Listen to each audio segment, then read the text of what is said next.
Amigos del Seminario de Cultura Mexicana, bienvenidos a esta misión mensual de la Corresponsalía Querétaro. Estamos muy contentos de tener entre nosotros en esta ocasión al maestro Jorge Pedro Uribe Llamas, que nos ofrece una conferencia muy pertinente dentro de esta conmemoración centenaria de uno de los episodios históricos que han marcado a nuestro país, y me refiero a los 500 años de la caída de Tenochtitlan. Voy a presentar a nuestro ponente del día de hoy con enorme gusto. Jorge Pedro Uribe Llamas es miembro asociado del Seminario de Cultura Mexicana desde 2015. Estudió comunicación en la Universidad Autónoma de Aguascalientes. Es escritor y periodista que ha colaborado en varios medios de comunicación mexicanos y extranjeros. Ha sido titular del Colegio de Cronistas de la Ciudad de México, en donde obtuvo la Medalla al Mérito en Artes en el año 2019 en Patrimonio Cultural. Es autor de media docena de libros y en 2014 recibió el Premio Pochteka de Plata que otorga la Secretaría de Turismo de la Ciudad de México. En 2019 fue preseleccionado para los premios One World Media Awards. Maestro, muchísimas gracias por aceptar impartir esta conferencia con nuestra corresponsalía en Querétaro, y tiene usted el uso de la voz. Muchas gracias a la corresponsalía en Querétaro, a todos los integrantes allá, y muchas gracias al Seminario de Cultura Mexicana en general por organizar esta ponencia virtualmente, lo que nos permite que muchas personas puedan vernos en directo. También va un agradecimiento para ustedes y asimismo para quienes nos están viendo en diferido, a destiempo, porque la grabación queda para poder compartirse más adelante.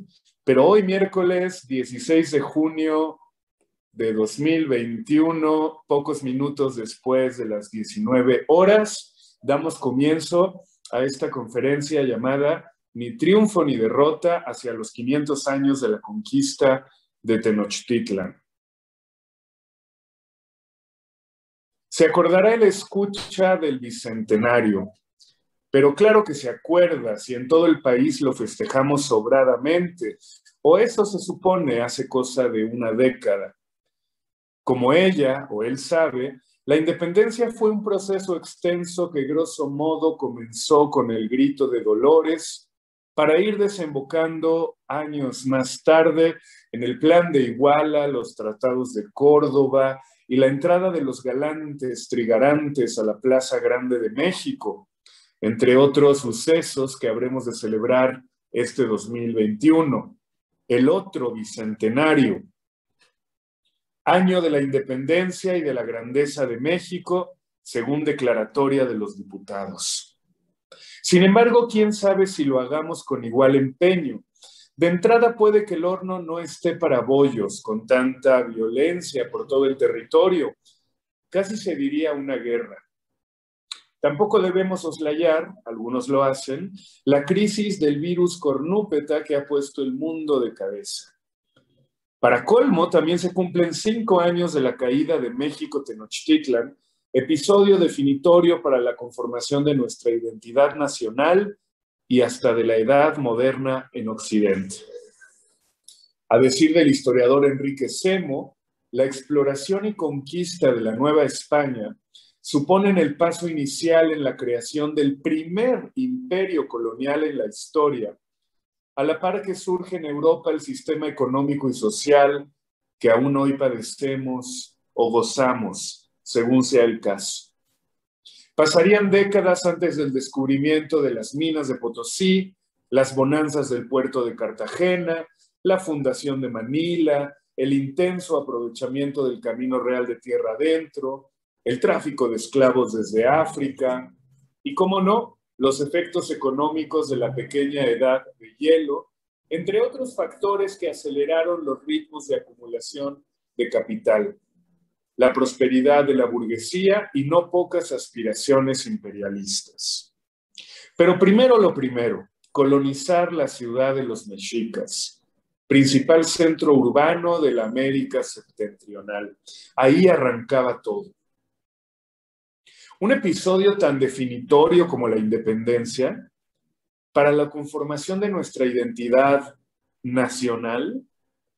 A lo largo de esta crónica me dispongo a formular preguntas por el estilo, con el fin de meditar acerca del pentacentenario o quincentenario, quién sabe cómo se diga, de este proceso violento y aparentemente incauterizable. Tema en extremo sensible aún a estas alturas. No faltan quienes hablan en primera persona cuando se refieren a él. Nos conquistaron.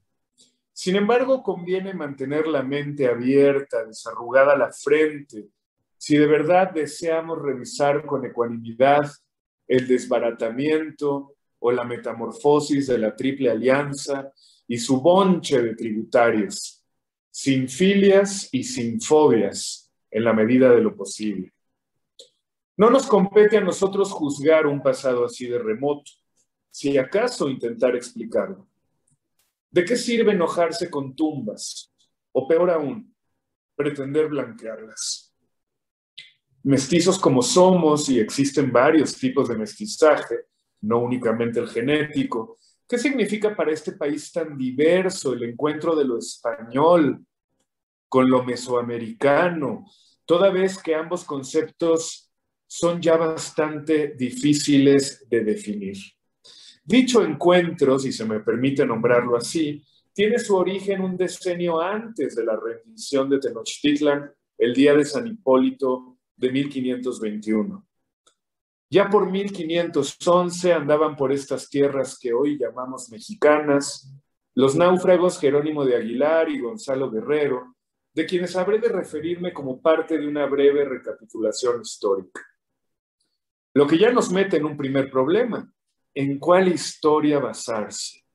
¿La que impone la revolución y aún impera? ¿La conservadora de, por ejemplo, Lucas Alamán, en la que prácticamente se consideraba a Cortés como paterfamilias de la nación? No pasemos por alto que durante muchos años, aún los de la insurgencia, en la Ciudad de México se estiló celebrar el sometimiento de los mexicas cada 13 de agosto, por medio del famoso Paseo del Pendón, con especial bombo y platillo en 1621. Los tiempos cambian, las historias también. El que esto dice, para dejarlo claro, se ha dedicado a consultar principalmente a los cronistas españoles y a estudiosos como William Prescott y Juan Miralles, pero por supuesto también a los vencidos, ya sean lejanos o bien cercanos. Tenemos oído y leído que Cristóbal Colón llegó a las Antillas en 1492, primeramente a una isla llana de papagayos blancos y almadías. El 12 de octubre, pelazo al viento y camisita de encaje, cara larga y pecosa, según la imagina Homero Arigis, creyendo encontrarse en la Zipango de Marco Polo o en sus proximidades. Gloria in excelsis Deo, salve Regina, Domine Deus, Baruch Adonai en secreto, lágrimas, tiro de lombardas, tomo posesión de esta isla, etc.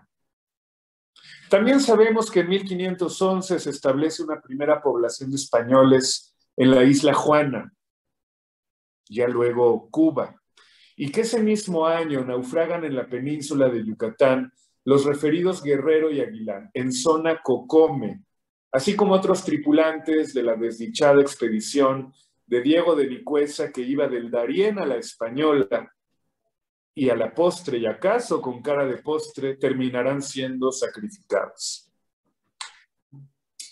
Pero ambos andaluces consiguen huir, cada quien por su lado, quedándose a vivir entre los mayas. El primero, Gonzalo Guerrero, formando una familia de 3 hijitos bonicos con una bella mujer en Chetumal. El otro, Aguilar, clérigo en ciernes, pasándola re mal en la provincia de los Taces, cerca de Aque, sin lograr integrarse del todo. O capaz que sí, amancebándose con una noble, según la crónica de Chak Shuluk Chen. Lo que es un hecho es que aprende la lengua oriunda y más adelante habrá de servirle de intérprete a los conquistadores. 1511. Aguilar y Guerrero representan entonces dos posturas opuestas. Por un lado, la separación, la diferencia, y por el otro, la asimilación o el mestizaje.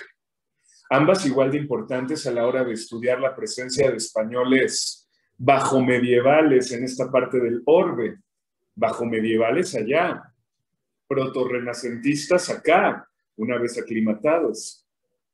Gradualmente erasmistas, unos cuantos, pero al principio ni siquiera un poco. También se ha hablado de un tercer sobreviviente, aparte de Guerrero y de Aguilar. Un hombre gracioso que quedaría como tonto en razón de una herida y que cada noche se acercaba a las casas de los mayas para pedir de comer. Esto lo cuenta Francisco Cervantes de Salazar. Y prácticamente es la única fuente que lo menciona. Igualmente, en 1511, durante la conquista de Cuba, aparece en escena un bullicioso, altivo, travieso y amigo de armas, Hernán Cortés de Monroy y Pizarro Altamirano.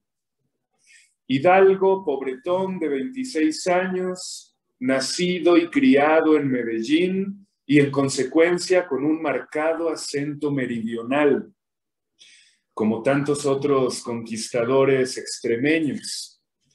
Tal vez por eso los latinoamericanos hablemos español sin distinguir entre la S, la C y la Z. O puede que eso se lo debamos más a las lenguas originarias. El caso es que muy pronto nuestro metelinense, que medía 1,58 m, 5 centímetros menos que el promedio de aquel entonces, sufrirá un altercado con el gobernador Diego Velázquez y acabará preso. Pero luego logra escapar y se casa con la cuñada de su captor, quien al final se convierte, qué remedio, en pariente político, amigo y hasta promotor de su nombramiento como alcalde de Santiago. Vida de picaresca, como quien dice.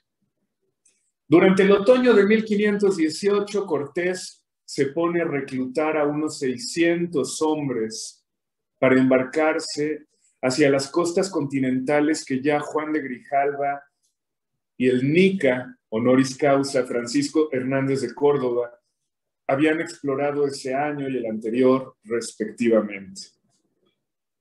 Misión tan dificultosa como agenciarse hoy el mismo número de seguidores en Instagram.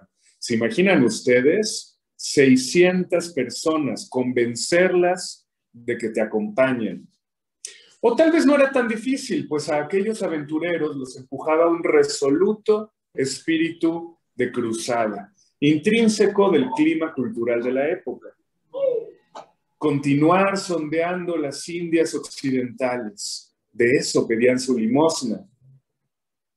Era una apuesta jugosa y algunos hasta llegaron a fungir como inversionistas, proveyendo sus propios caballos, navíos y soldados. Todo en nombre de la cristiandad, por supuesto, y del pundonor real. Para entonces Hernán ya contaba con casi 8 años en Cuba, más otros 7 en la Española, por lo que no era precisamente un recién llegado. En Cuba introduce el ganado para la labranza y se dedica a explotar minas de oro antes que nadie. Conoce al dedillo las ambiciones de sus paisanos y el cotilleo en la América insular.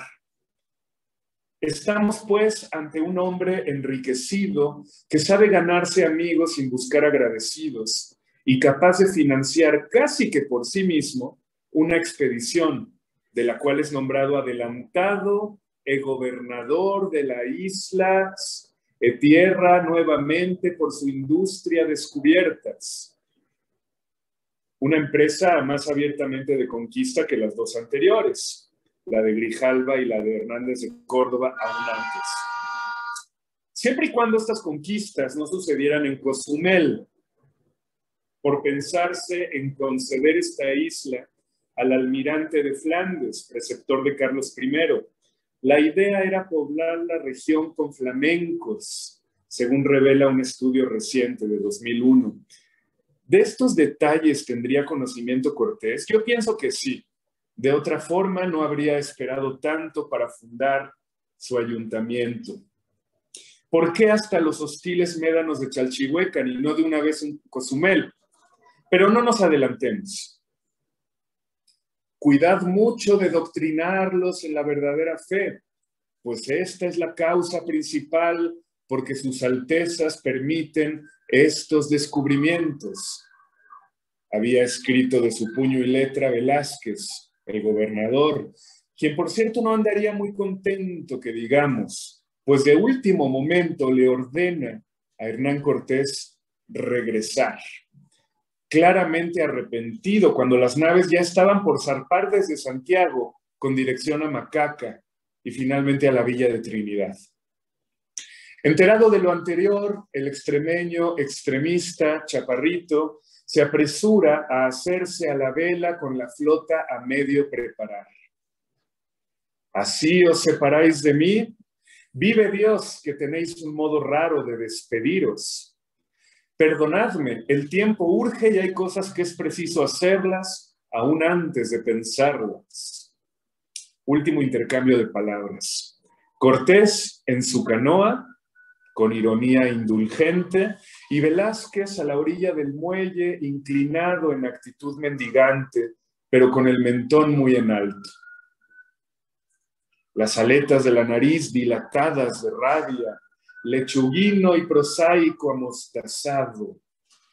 Semanas más tarde se difunde un mandato que dice mi mamá que siempre no, se cancela el viaje y de hecho toca aprehender al capitán general. Pero amigos, nosotros sigamos la cruz que teniendo fe en ella venceremos y todo lo que pase con nosotros será pres, gloria y riqueza, y yo mismo os haré ricos, etc. Pero no creáis que pretendo la ganancia más que el honor, nada de eso. Desafiante mitin cubano, muy convincente todo, la tropa clamando vivaz, sudorosa, que el tiempo vuela, disfrutemos el día sin olvidar la muerte.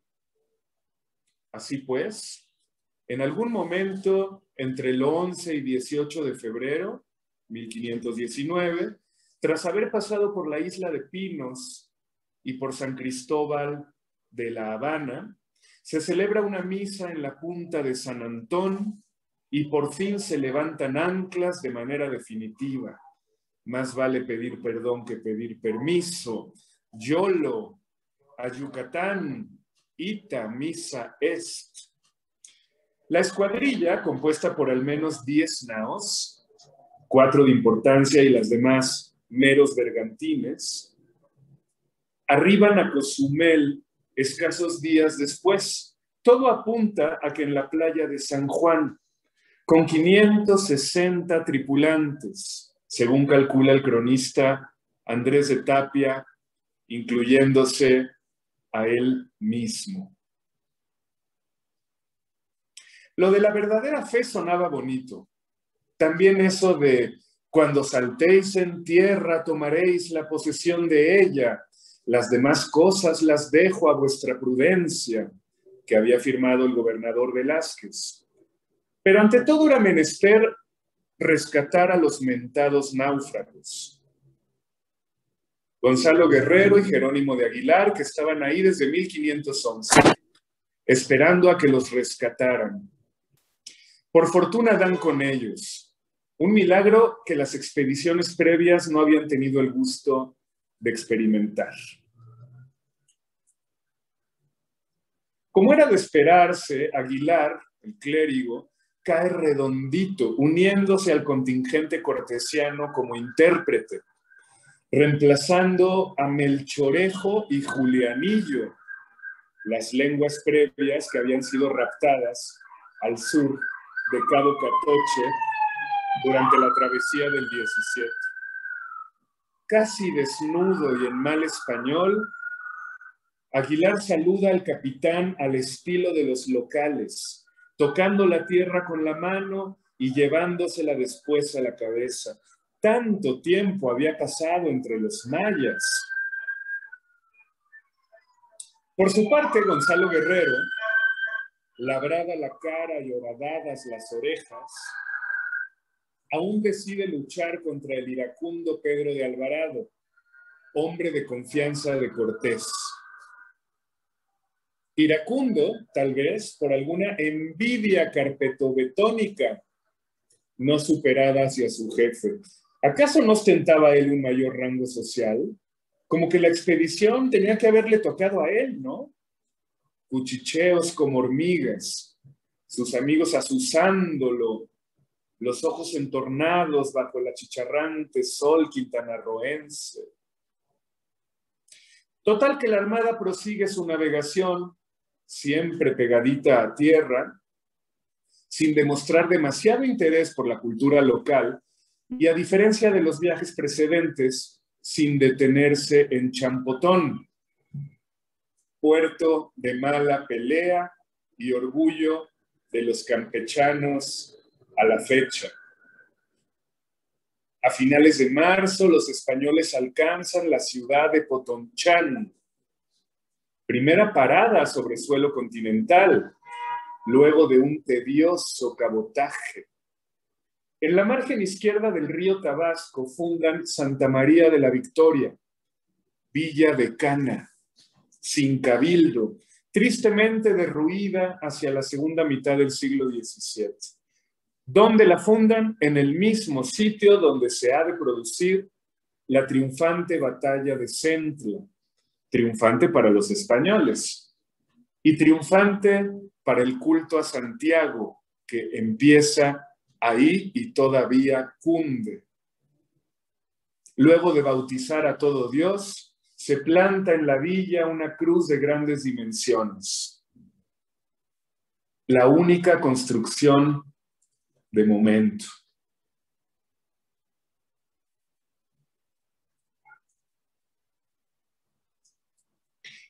El agalambao Melchorejo, ya sin su amigo Julianillo, hace tiempo finado, aprovecha la confusión en Centla para fugarse, dejando su traje de europeo colgado de un árbol. Aparte de provisiones, algodón y adornos de oro, los chocos derrotados le regalan a Cortés un ramillete de siervas, entre ellas doña Marina o Malitzin, reina, esclava o mujer, y fulcro lingüístico de la conquista, la otra intérprete, la que hacía falta para traducir del chontal al náhuatl y viceversa. Aguilar mediante, quien para mayor confusión hablaría otra vertiente del maya. Machincuepas lingüísticas, en fin, que ya nos ponen a sospechar, pero que al final consiguen que los españoles se comuniquen con un mayor número de americanos. La lengua como instrumento del poder. Esto ya lo había anticipado el señorón Nebrija en 1492. Malintzin, la adolescente de Oluta, también dominaba el popoluca, idioma que, por cierto, acaba de extinguirse hace no muchos meses en esta generación nuestra. De su vida después de la conquista sabemos poco. Es bien improbable que la Malinche llegara a vieja. No sabemos qué sucede con ella una vez que cae Tenochtitlan. Así las cosas, los bajeles siguen su curso hasta recalar en la isla de Ulúa el Jueves Santo, después de lo cual ocurren 4 o 5 asuntos de importancia. Entre ellos, la incómoda visita de Francisco de Garay, gobernador de Jamaica, lo cual no deja de solucionarse en un plis-plas, pero asimismo sucede algo muy importante. la fundación de la Villa Rica de la Veracruz el 22 de abril. Además, la visita de los primeros embajadores de Motecuzoma y el provechoso pacto con los totonacas. Los jarochos, actualmente, suelen ufanarse de que su puerto es el primer municipio de la América continental. Y eso está muy bien para cabulear un rato en la cantina. Sin embargo, no está padre que ignoremos la historia de Santa María la Antigua del Darién, en el Istmo de Panamá, que ya tenía cabildo, escudo y obispado algunos años antes. Como sea, la promulgación de la Villa Rica en 1519 es un hábil movimiento político que desembarazaba a Cortés de Velázquez, de quien no dejaba de ser un subalterno insubordinado. Ahora, como por arte de magia, Cortés se escogía a sí mismo como gobernador de una provincia nueva. Estaba al mismo nivel de Velázquez, pues ya no era su jefe. O sea que dependía de forma directa de la reina Juana y de su hijo el prógnata. De estar fuera de la ley, Cortés se convertía en la ley misma. No extraña este movimiento de un hombre razonablemente letrado que había cursado estudios preparatorios en Salamanca. Cabe decir que el asiento de la Villa Rica no se verá concretado jurídicamente sino hasta dentro de 2 meses con la creación del Cabildo y el establecimiento formal de una comunidad de españoles en Quiahuiztlán.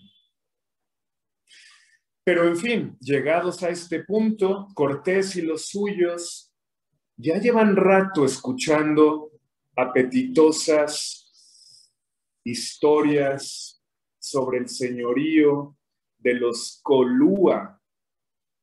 De ahí viene la palabra Ulúa, San Juan de Ulúa, que de hecho ya se lo había puesto Juan de Grijalva. A decir verdad, los rumores sobre ciudades acaudaladas más allá de la costa no eran cosa nueva.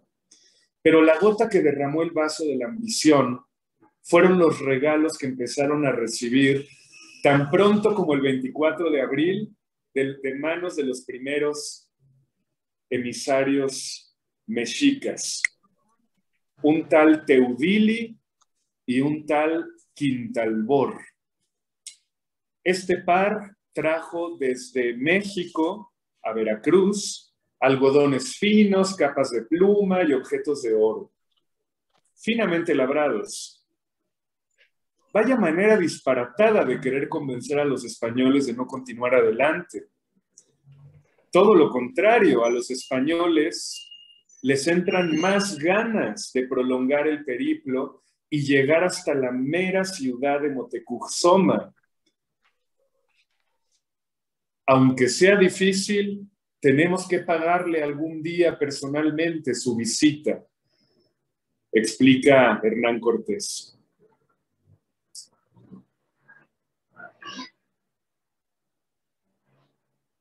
Los mensajeros aprovechan su estadía en Ulúa para dibujar retratos de los forasteros.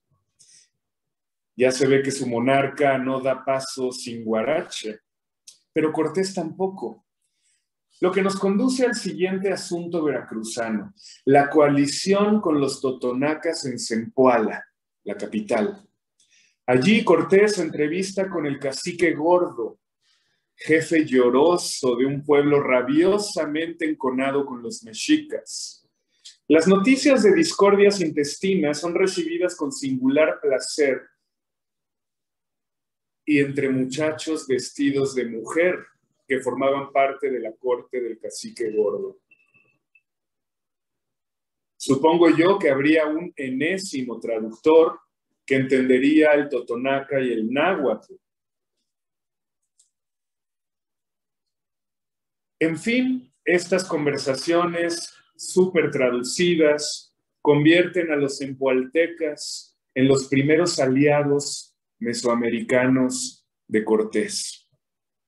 Ya luego irán uniéndose más, muchos más. Dice Maquiavelo que cuando un extranjero poderoso invade una comarca, lo ordinario es que se pongan de su parte, de parte del conquistador, los estados menos fuertes. Con todo y la fundación, de facto y luego de jure, de la Villa Rica, algunos españoles ya habían comenzado a albergar dudas sobre si en el fondo no estarían traicionando al gobernador Velázquez y consecuentemente a la corona.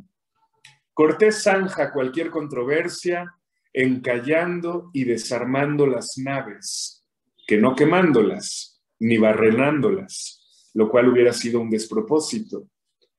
Al mismo tiempo se encarga de sentenciar a la horca a un par de disidentes, cercenarle los dedos de los pies a otro y castigar con 200 azotes a uno más, todo por conspirar contra él y querer tornar hacia Cuba a la mala. En adelante, el mensaje se muestra palmario. Ya solo queda un camino a seguir, el de Temixtitan. Temixtitan, ese es el nombre con el que conoce Cortés a Tenochtitlan originalmente. Para rematar, llegan noticias de que Carlos I en España, ahora sí, ha concedido el permiso para colonizar todas las tierras que se descubran.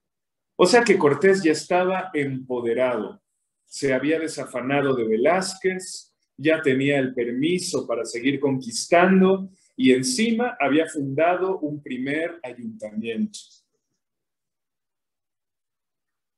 El extremeño redacta entonces su primera carta de relación, dirigida a los muy altos y muy poderosos, excelentísimos príncipes, muy católicos y muy grandes reyes y señores, y no a Velázquez, a quien de plano se salta y aprovecha para hablar mal de él.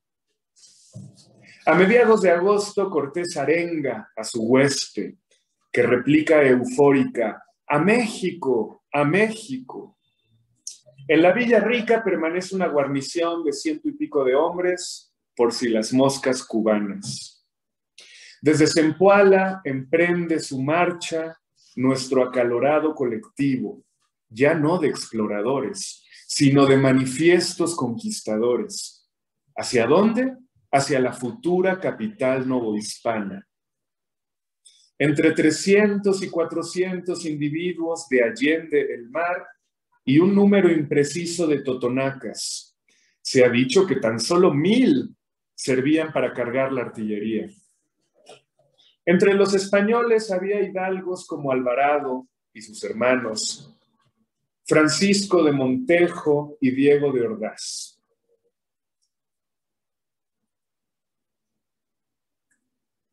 Pero también hombres llanos como carpinteros, albañiles, barberos, soldados de profesión que ya habían luchado en las guerras de Italia. También 3 religiones, 3 religiosos: Juan Díaz, Bartolomé de Olmedo y el seminarista Aguilar, desde luego. Estos religiosos no consideraban a los indios como auténticos hombres. Esto solo sucederá en 1537 por razones políticas. Igual andarían entre ellos algunos negros y mulatos, por ejemplo el bereber Juan Garrido. Tal vez algunos guanches de las Islas Canarias y desde luego antillanos. ¿Algún musulmán encubierto? Seguro que sí. Si una identidad destacaba en aquella España neonata, era la de los mudéjares con disfraz de mozárabe y al revés. España era una tierra de muladíes, tornadizos y enasiados, y personajes novelescos como el rockstar Antón de Alaminos, piloto mayor y descubridor de la corriente del Golfo en 1515. Él había viajado con Colón, había viajado con Grijalva, con Hernández de Córdoba, era un gran conocedor que había estado en Florida, era una verdadera celebridad en los mares del Caribe. También entre ellos estaba el nigromante Blas Botello. Sabemos que también había músicos alegres, algunos ancianos, y máximo, una docena de mujeres. Según Aguilar, en el contingente también marchaba un puñado de venecianos, griegos, sicilianos y portugueses. Pero la nacionalidad más abundante, aparte de los zempoaltecas, eran los súbditos de la corona de Castilla.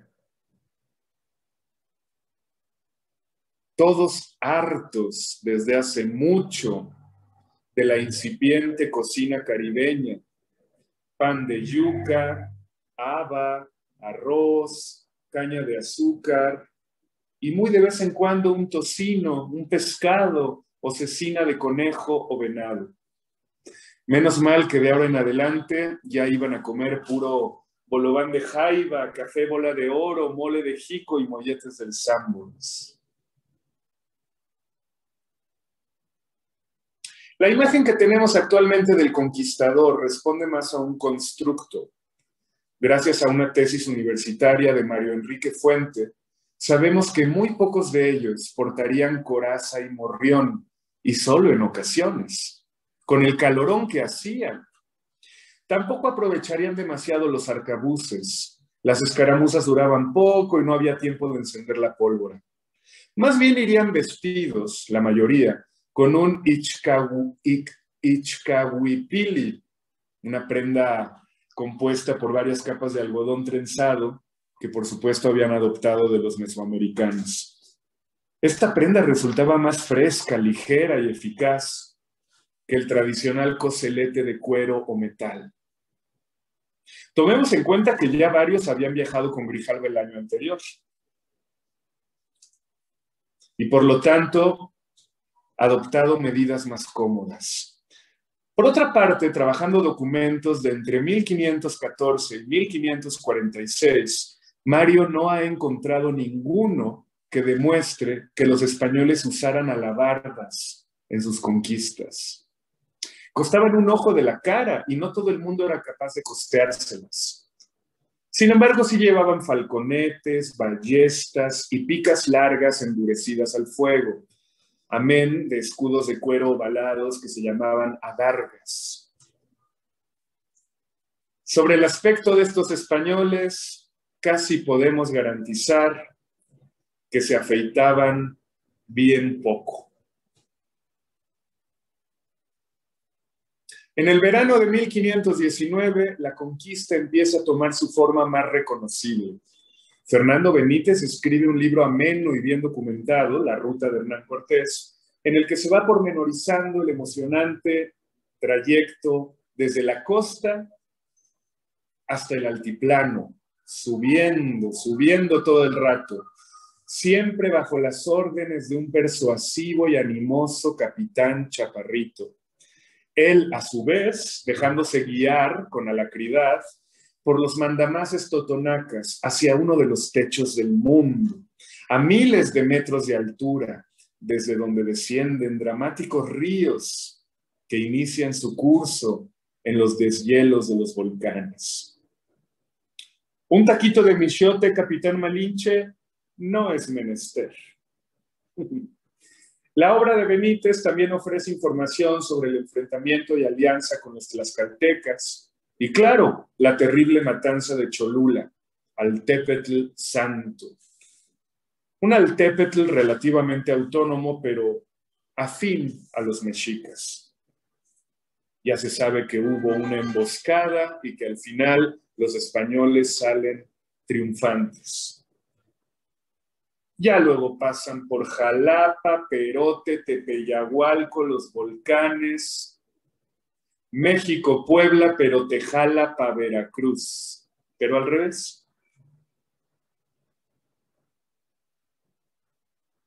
Otra obra imprescindible sobre el proceso de conquista, etapa por etapa, es la de José Luis Martínez, publicada en 1990. Ahí nos enteramos, por ejemplo, de los 16 caballos y yeguas que acompañaron a los españoles, además de los perros, mayormente mastines. Total que los invasores comienzan a penetrar en el Anáhuac después de varias semanas de ir subiendo de la costa al altiplano, a través de la región Chalca, debajo de la península de Iztapalapa.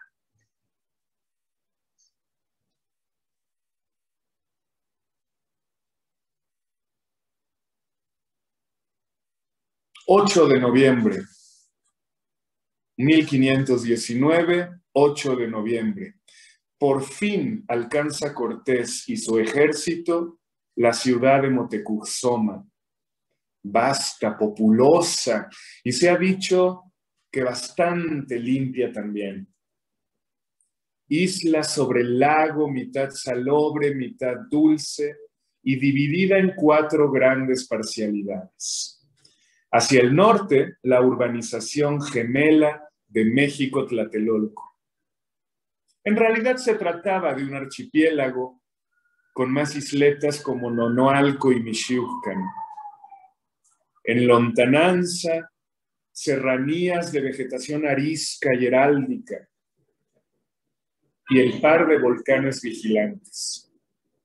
Paisaje endorreico que marca el fin de un largo viaje. Al centro de la isla, un recinto ceremonial de 70 y tantos edificios, entre ellos destacando el Gran Teocalli, sobre un ligero altozano, por aquello de las inundaciones. Todo muy ostentoso, una ciudad limpia, pobladísima, una ciudad más dedicada a la religión y a las artes, pero también ciudad de cultivo. Escribe Cortés que era tan grande Tenochtitlan como Sevilla y Córdoba. Sus calles anchas y rectas, hora de tierra, hora de apantle. Desde el primer minuto, Cortés se da cuenta del peligro que representan los puentes en las calzadas, porque en cualquier momento los pueden retirar a conveniencia. Aún así, cruza el Rubicón, entra a la cueva del lobo, a la boca del lobo. Por su parte, Bernal Díaz del Castillo se concentra en el amontonadero de gente que va siguiendo a los españoles con la mirada desde las casas, torres y templos. Jamás había visto esta gente caballos ni hombres como ellos. Una columna de mínimo 7,000 ingresando por la calzada de Iztapalapa hasta el corazón de esta Atlántida. Bernal pensó en el libro de Amadís, el Star Wars de la época. Estos españoles no estaban menos asombrados que los habitantes mexicas. Los ojos como platos, incluyendo los ojos de los caballos. Ni siquiera en Cholula se dejaron sorprender tanto. Motolinía luego comparará a los mexicas con moros y judíos. El conquistador anónimo, por su parte, se refiere a ellos como comúnmente sodomitas y bebedores sin medida. El miedo al distinto. Un miedo mutuo. Al término del camino, la calzada de Iztapalapa, donde espléndidas casas de aristócratas hacen las maravillas de los españoles, se presenta el monarca a ofrecer la bienvenida a los intrusos, montado en su litera.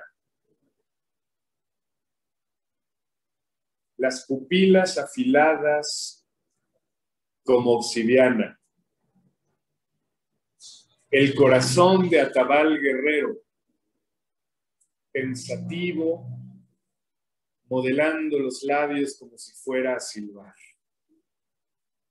Durante un tiempo existió una placa en la esquina de San Antonio Abad y Chimalpopoca que rezaba así: en este lugar recibió Moctezuma Cortés en 1519. Esto en la colonia Tránsito.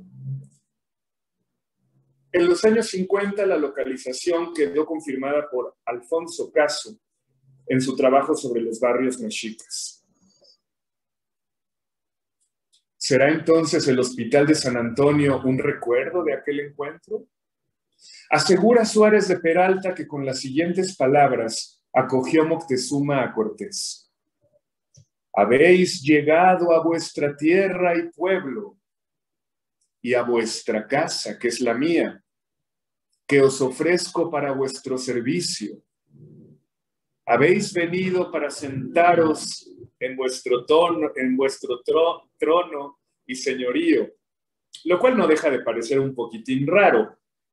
Sin embargo, Suárez asegura que se las oyó a mexicas viejos que estuvieron ahí presentes, incluso a su propio suegro que estuvo ahí y escuchó todo. También el Códice Florentino patentiza ese primer diálogo que a nuestros oídos suena más como un rap. ¿Acaso no eres tú? ¿Acaso él no eres tú? ¿Él eres tú, Moctezuma? Sí, así es, yo soy. ¿Creía el mexica hallarse en presencia de Quetzalcóatl? Pamplinas. A estas alturas ya no. Ni siquiera le permitió abrazarlo. Anita Bremer asegura que hasta jugaron dominó juntos, pero eso después. Y no nos olvidamos de que al tercer o cuarto día el cacique oficiará de guía de turistas, por así decir, y se lleva a los güeros al adoratorio de Mexitli o Huitzilopochtli, el dios tutelar. Como haya sido, sépase que ambos señores no se veían como iguales. A uno, calzado con suelas de oro, sus pajes le iban cubriendo el suelo con alfombras. El otro tan solo olía a sudor con vinagre. Bernal sostiene que Moctezuma pronuncia esta frase: en vuestra casa estáis, vos y vuestros hermanos, pero solo una vez que los güeros se han terminado de instalar en el palacio de Axayácatl. Sin duda el mejor hospedaje disponible.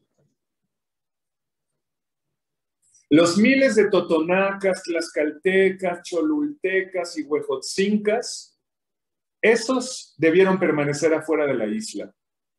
Eran gente non grata para la ciudad. Pero a los españoles, ya instalados en el palacio de Axayácatl, les obsequian mantas, perlas, plumas, oro, plata. Envalentonados, esa noche no concilian el sueño, no se lo pueden creer. Cantarían. La palabra más pronunciada entre ellos sería oro, más que Cristo o Virgen. Estaban emocionadísimos. Verían mundo, seguirían conquistando. Pero basta de chismes, o como dice Bernal, dejemos de estos mandos y de otros que ya no me acuerdo. Lo importante ahora es preguntarse, ¿por qué abrirles la puerta a los teules? Así les llamaban a los españoles. ¿Por qué abrirles la puerta de forma tan gentil, en lugar de hacerles la guerra desde un inicio? Ya todo el mundo sabía en Tenochtitlan que su intención era privarlos de soberanía. Mucho se ha escrito de los presagios.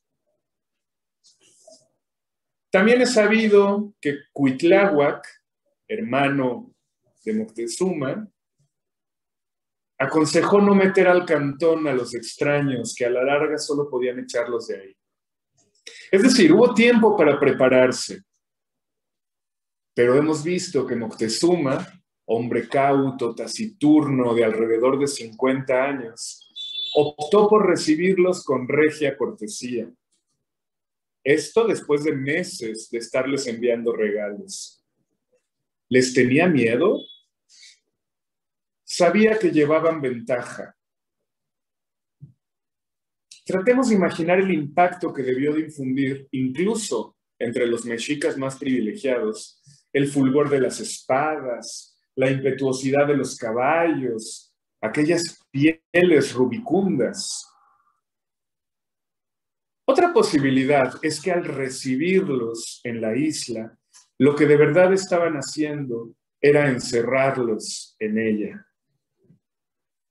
O era muy sabio o era un cabezón. Esto lo escribió López de Gómara. El caso es que un asunto llevando al otro, bien pronto empiezan a sucederse las fricciones. Ya sea porque Cortés se la pasaba todo el rato insistiendo a Moctezuma para que se convirtiera al cristianismo, o bien por las fieras imprudencias de Pedro de Alvarado, al que los mexicas apodaron Tonatiuh por su pelambrera dorada, tan bello como malvado, dice el padre Garibay. No era la primera vez que el Rubito Trácala hacía de las suyas. Ya en Cozumel había esculcado templos, aterrado a la población, robado maíz y guajolotes. Sobra decir que resultó escarmentado. Pero la más notable insensatez de nuestro Vivales Güerillo será la matanza del Toxcatl. La matanza de Toxcatl. En Pánfila, ausencia de Cortés, quien estaba en Zempoala resolviendo gatuperios y había dejado a Alvarado a cargo del ejército en la isla.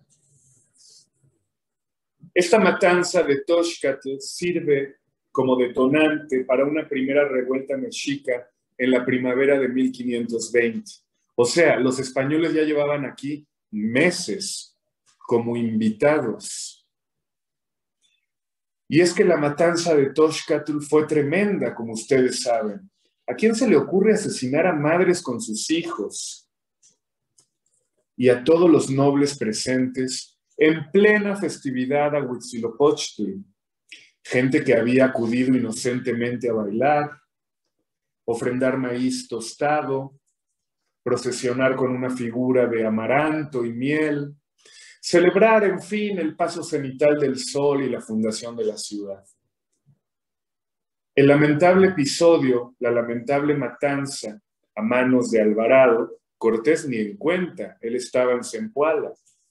El lamentable episodio encadena con la inesperada muerte de Moctezuma, provoca la apresurada huida de los españoles la madrugada del 1 de julio, la noche triste, pereciendo un montón de cristianos en la retaguardia, con especial dramatismo en las inmediaciones del actual templo de San Hipólito.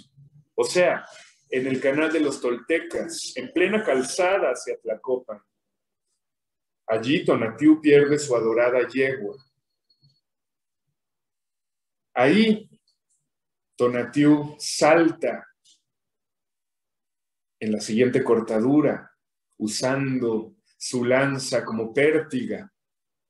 Los mexicas que vieron ese salto, el salto de Alvarado, se cuenta que comieron tierra en señal de asombro.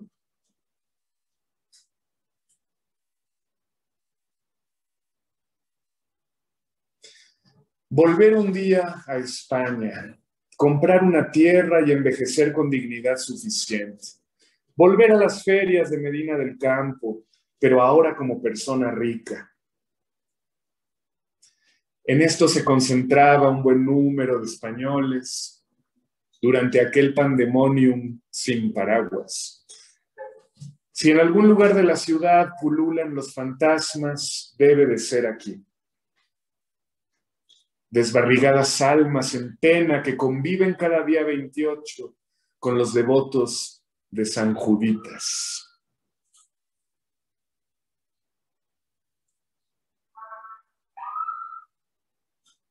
Los sobrevivientes de la noche triste, entre ellos María de Estrada, hábil con la espada y la rodela y futura fundadora de Puebla, se ven obligados a encontrar nuevos socios, aparte de los tlaxcaltecas y texcocanos. A partir de ahora, establecen alianza con los ñañús de Tlalnepantla y los de Naucalpan, quienes acogen a los españoles más con curiosidad que con benevolencia. En el punto más alto del cerro de Moctezuma, el Otoncopolco, ahí todavía se alza el Sabino de 1200 años, bajo cuya fronda se asegura lloró Cortés. Lo del árbol de Popotla se lo inventa alguien en el siglo XIX. Ahí en lo alto de ese cerro sigue en pie la basílica dedicada a la Virgen de los Remedios. Y ahí mismo los españoles abatidos deciden que van a volver a la isla de Tenochtitlan, pero esta vez para hacerla suya, ya no para visitarlos. Toca rodear las lagunas y estudiar el paisaje. Cuauquecholtecas y chalcas se unen al contingente, todos enemigos de los mexicas. No son mercenarios, son propiamente parte del ejército cortesiano. Ocurren encontronazos y faenas como la masacre de Calacuaya, la batalla de Otumba, el saqueo de Iztapalapa, la quemazón de Xaltocan, la toma de Cuernavaca, la conquista de Xochimilco. Y al final se cierne sobre México Tenochtitlan el terrible asedio a partir del 30 de mayo. Han vuelto los españoles a la isla, pero esta vez no en son de paz. Tal vez la primera vez tampoco iban en son de paz, pero ahora iban abiertamente embravecidos. Durante este lapso, los españoles aprovechan para fundar Tepeaca. Hernán escribe la segunda carta de relación. Se traza el plano conocido como mapa de Nuremberg. En fin, se van preparando, se van haciendo los preparativos de la guerra. También pasan por Azcapotzalco, donde no destruyen los edificios al no encontrar resistencia por parte de los oriundos. De un bando y del otro comienzan a urdirse sendos planes de ataque.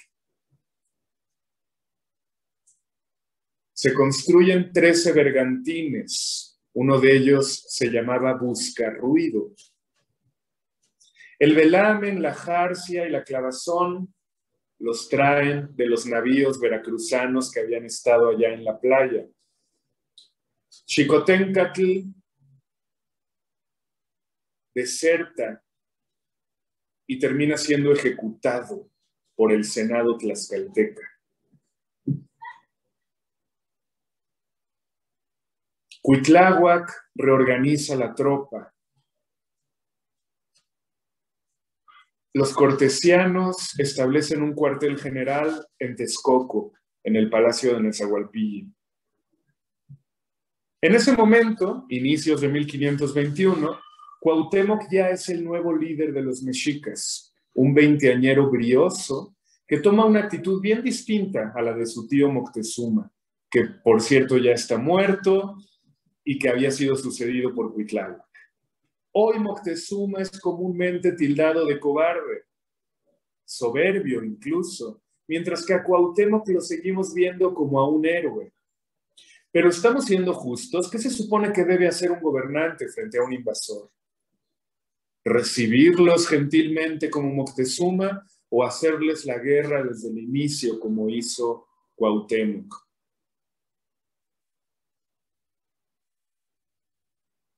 Cuauhtémoc, por cierto, terminará colgado en una ceiba en el municipio de Candelaria, en Campeche, pero esto en 1524. Moctezuma, ustedes lo saben, había sido matado por su propio pueblo, aparentemente, heridas de piedra. Lo llaman azteca indigno, cobarde, mujer de los blancos. Cuitláhuac acababa de morir de viruela a finales de 1520.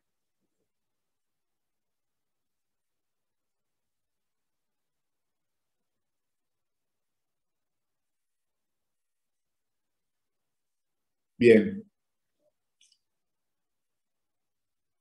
El cerco de México Tenochtitlan, que algunos comparan con la destrucción de Jerusalén hace 2000 años, sobreviene por medio de atacar con bergantines y controlando los puentes en las calzadas. Nadie entra ni sale, y se interrumpe el flujo de comida y agua potable. Es así como la tropa cortesiana, a cargo de Alvarado, Olid, Sandoval y Tapia, consiguen hacerse de la vigorosa capital mexica, pese a que ésta resiste y se defiende valientemente durante 76 días. Un buen número de ellos muere de hambre,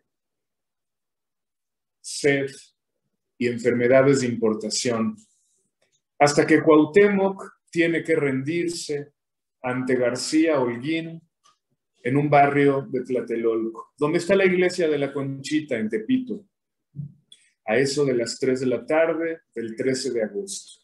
Esa noche llueve recio, el hormiguero hace erupción, principia el tequio. Cuauhtémoc llora su suerte y pide que lo maten. Tecuichpo, su esposa, impertérrita, sin delatar vergüenza. Cortés ofrece palabras de amistad, pero una amistad de mentiritas. Durante 3 jornadas consecutivas, las calzadas se llenan de criaturas flacas y amarillas y sucias y hediondas que van saliendo de la isla. Los que logran salir, porque hay quienes ni siquiera tienen la fuerza de salir de la ciudad y se quedan en sus casas, inermes, emanando de sus cuerpos una suciedad como echan los puercos. Esto lo escribe Bernal. Se los puso precio del joven, del sacerdote, del niño y de la doncella. De un pobre era el precio solo 2 puñados de maíz, solo 10 tortas de mosco, relata un tlatelolca anónimo. Nunca jamás hizo capitán con tan chico ejército tales hazañas. Esto lo escribió Gómara, que ni siquiera estuvo en América.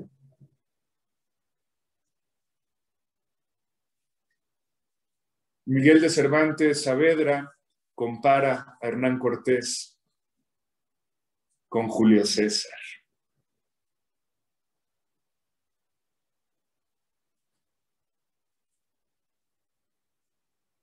Hasta aquí el relato de la conquista a muy grandes rasgos. La conquista del Anáhuac. Lo que irá ocurriendo con el resto del territorio es obviamente distinto según el caso que revisemos.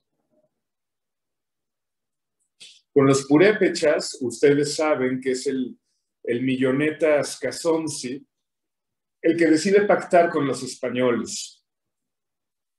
En Querétaro está la historia de Conín y su familia, ¿cierto?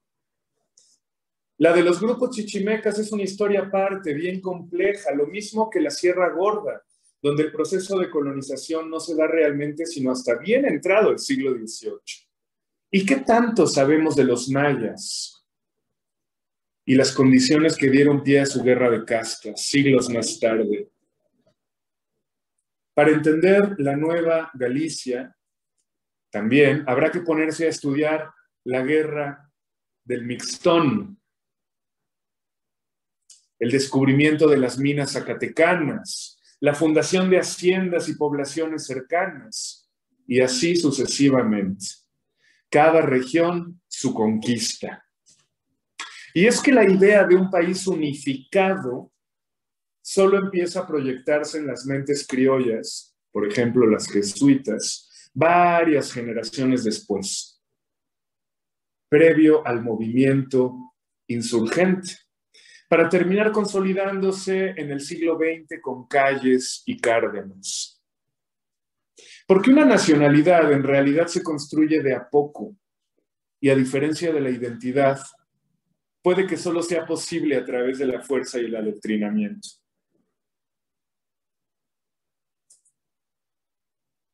Pero concentrándonos ahora mismo en el caso de Tenochtitlan, tenemos frente a nosotros una interesante narrativa, un alambicado guión. Desde el supuesto "en vuestra casa estáis" de Moctezuma, hasta la feroz noche triste, que ahora muchos dan en llamar victoriosa. Desde la actitud brava de Pedro de Alvarado hasta el carácter más o menos conciliador de Hernán Cortés. Y luego doña Marina. ¿Fue esta una traidora? ¿Una traidora para quién?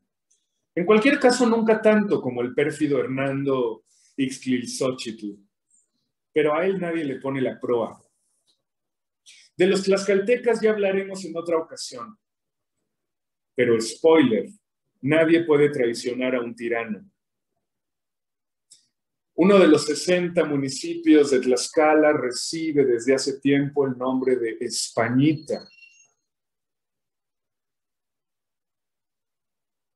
Ya puestos a preguntar, ¿por qué tendrían que existir los países? ¿Cuánto dolor se ahorraría? Actualmente constituye una tarea harto difícil desentrañar tanto asunto, tanto personaje y significado. Y esa es precisamente la oportunidad que hoy se nos brinda a todos. No solo a los historiadores. ¿Quién debe conmemorar y quién debe lamentar en este 2021? ¿Conmemorar qué? ¿Lamentar qué? Los mexicas de 1521, vaya que tuvieron razones para sollozar su conquista. Pero los mexicanos no somos mexicas, ¿cierto? Del mismo modo que un español difícilmente se identifica hoy con un tartesio o un turdetano. Mucho menos con los conquistadores del siglo XVI, que son nuestros ancestros y no los suyos. El mexicano nunca ha sido mitad indígena y mitad español. Ese discurso va en detrimento de su propia diversidad. Más bien descendemos étnica, cultural y moralmente de muchos otros grupos. Amuzgos, españoles republicanos, matlacincas, italianos del Véneto, mixtecos, gente de diferentes regiones africanas, mayos, barcelonetas, pueblo quicapú, población rom y caló y ludar, purépechas, otomanos de religión judía o no, yopes, austrohúngaros variopintos, el pueblo zoque, los Estados Unidos, Centroamérica, Perú, Argentina, los menonitas y chinos, y en fin, un amasijo en una misma vasija.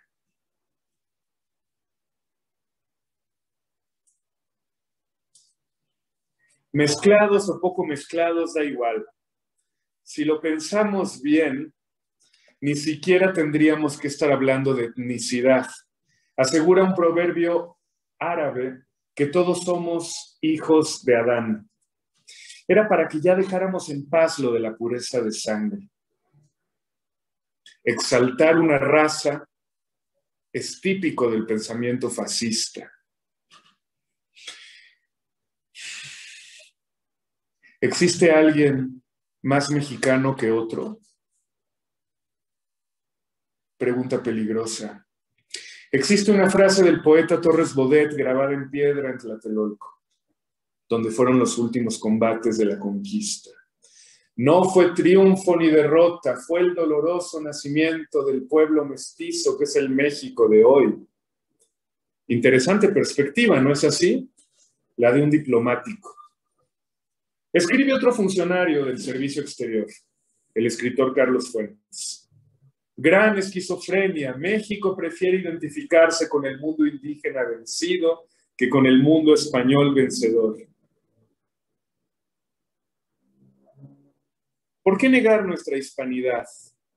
Inmensa y sabrosa herencia.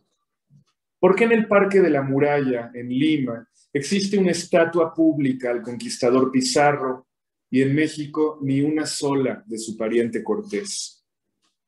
Claro que para Fuentes es muy fácil pensar estas cosas en su casa de San Jerónimo o en su departamento en Londres, Y menos mal que Torres Bodet no nació tzeltal, porque detengámonos un momento en los grupos originarios de nuestros días. Efectivamente conquistados, pero no por un abstracto ejército quinientista al que se le pueda señalar con el dedo, sino por los puros mexicanos actuales, nosotros mismos, tendentes a preferir un pétreo señor mexica muerto que al ñañú raso que acampa en nuestra colonia.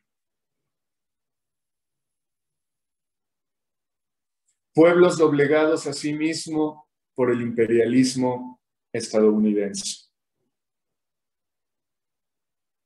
Lo que quiero decir, pero como me gusta extraviarme, es que todos los mexicanos cabemos en el mismo país, pero a la vez cada quien pertenece a un México distinto. ¿Cómo abordar entonces el discurso de la conquista a nivel nacional? Tantas preguntas. ¿Habrán celebrado las comunidades remotas de Chiapas alguna independencia, algún bicentenario? ¿Y qué decir de la Mixteca Alta, los huicholes, las 360 y tantas variantes de lenguas indígenas que se hablan en México? Existen ciudades de la República en las que sí pueden sentir alguna cercanía con España. Pero en la Sierra Tarahumara los rarámuri primero se consideran rarámuri que mexicanos. Allá no se respira patriotismo, tan solo aire puro. Nuestro concepto de nación, ¿a qué elementos responde? ¿A la independencia tal vez? Tomemos en cuenta que esta no fue una reconquista que devolviera a los grupos originarios su soberanía. La insurgencia es más bien un invento criollo, más cerca de la conjura de Martín Cortés que de las ensoñaciones de Tlacotzin.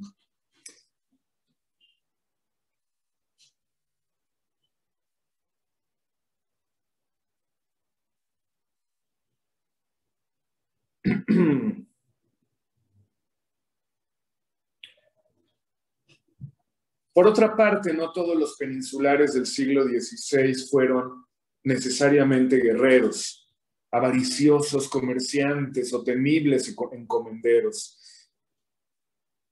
También los hubo religiosos y humanistas que alfabetizaron, tradujeron, edificaron y hasta contribuyeron a inventar platillos que hoy tenemos por mexicanos, lo que equivale a decir constructores de cultura, la nuestra. Los frailes en particular llevaron a cabo una obra no menos esforzada que la de los conquistadores. Y en fin, ¿quién era toda esa gente de ultramar? Celtíberos medio godos que acababan de doblar la esquina del periodo andalusí, luego de casi 8 siglos de gobiernos musulmanes. En el corazón llevarían el consabido verso del Cid bien grabado: si con moros no luchamos, no ganaremos el pan. Solo que cambiando moro por cualquiera que no fuera cristiano. Hijos de su siglo, que si se hubieran quedado en la península, hubieran tenido que lidiar con luteranos, italianos, franceses, flamencos, ingleses y moriscos sublevados. Y con los otomanos, dramones renacentistas que configuraron el fenómeno de la hispanidad. Hispanidad en la que no solo cabe España, sino sobre todo las Américas. Una hispanidad que también incluía Centroeuropa, decisiones tomadas en Viena acerca de la Nueva España y la conquista de las Filipinas, por citar un caso. La hispanidad es la primera globalización efectiva de la historia. Y nuestro país, cuando era la Nueva España, fue el verdadero epicentro de aquel fenómeno. De aquella tradición preburguesa, postfeudal, con una mano en las primeras armas de fuego y otra en los libros de caballerías, surgen Cortés y sus hombres, españoles cuya noción de moral no era la misma que la nuestra, por más obvio que resulte decirlo. Culpar a los españoles del siglo XVI no sirve de nada. Procuremos ser justos. Ni todos en el Anáhuac fueron tan virtuosos como Nezahualcóyotl, ni todos los españoles se comportaron con la misma acritud de Pedro de Alvarado o Nuño Beltrán. Uno es como Dios lo hizo y peor muchas veces, opina Sancho.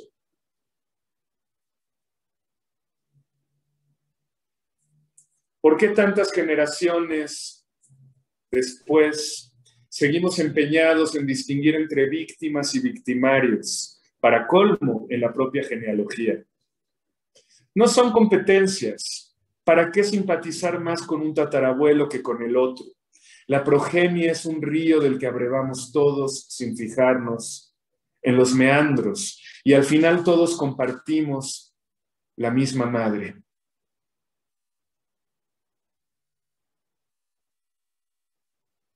Este México, que son varios Méxicos en tiempo y en espacio, en forma y en fondo, es el resultado de numerosas conquistas y procesos. ¿Con cuál identificarnos? ¿En qué espejo mirarnos? Carlos Fuentes, otra vez, propone que en el de la cultura, esto es, las artes, las lenguas, las comidas.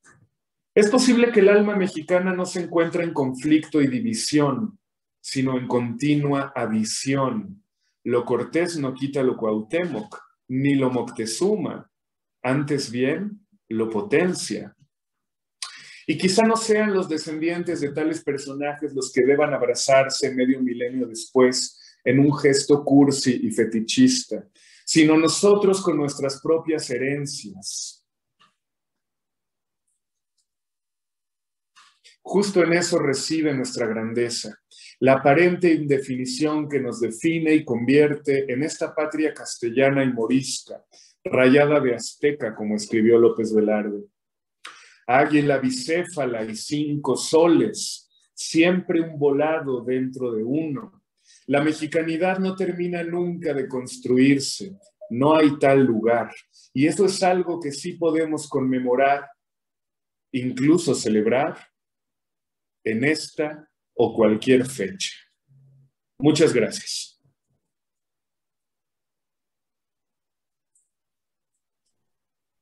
Muchísimas gracias, maestro Jorge Pedro Uribe.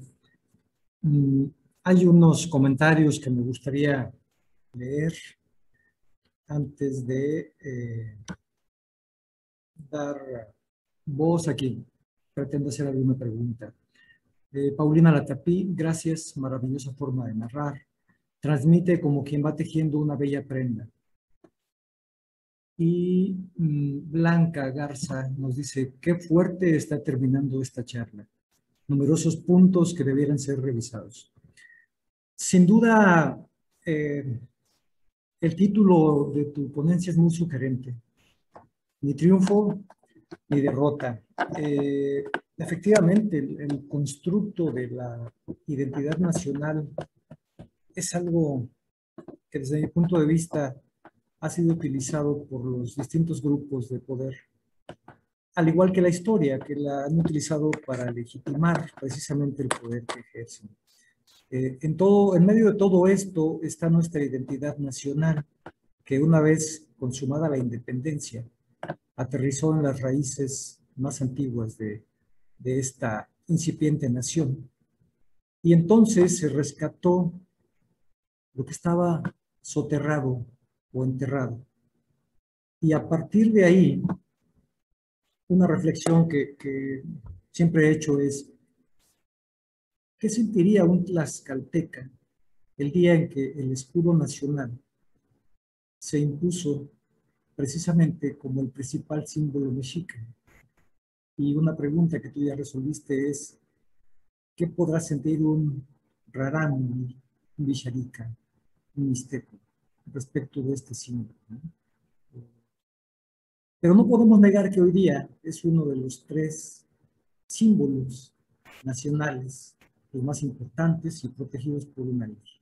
Bandera, escudo, himno nacional. Sí, la mexicanidad es muy compleja, sí persisten los regionalismos y muy interesante que nos lleves hacia la reflexión de estas dos conmemoraciones centenarias que ocurren en este año, contrapuestas la una con la otra y ligándonos a España de una o de otra manera, con el sometimiento o con la liberación. Muchísimas gracias, en verdad, qué enriquecedora charla, qué manera de abrir horizontes para poder visualizar estas conmemoraciones desde distintos ángulos y con una visión distinta a la que se nos impuso, por ejemplo, a mi generación.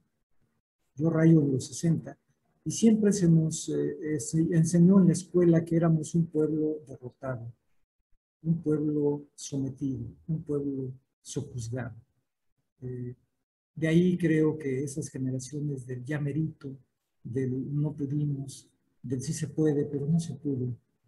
Y me complace enormemente que las generaciones de jóvenes ya no tengan esa visión de derrota y vean el horizonte alcanzable para cumplir unas metas muy ambiciosas. En verdad estoy conmovido, muchísimas gracias. Y quisiera, si me lo permites, que el público, si tiene alguna pregunta, la externe y nos diga cuál es también su opinión.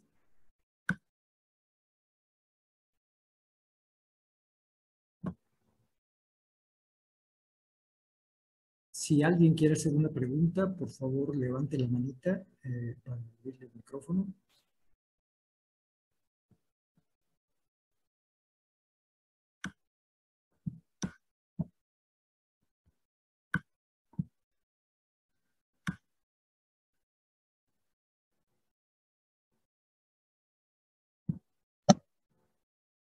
Hola, no sé si se escucha bien.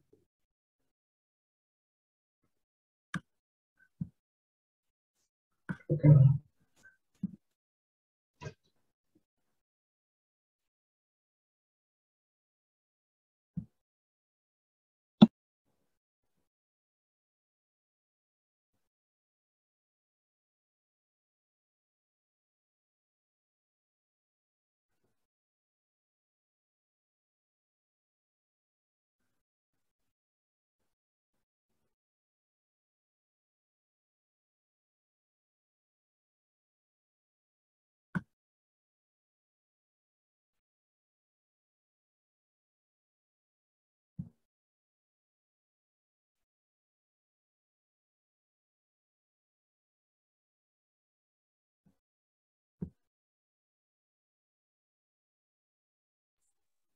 Parece que no tenemos a nadie que quiera comentar, ¿cierto? Sí, escuché que alguien quería hablar, pero más bien fue algún ruido por ahí extraño.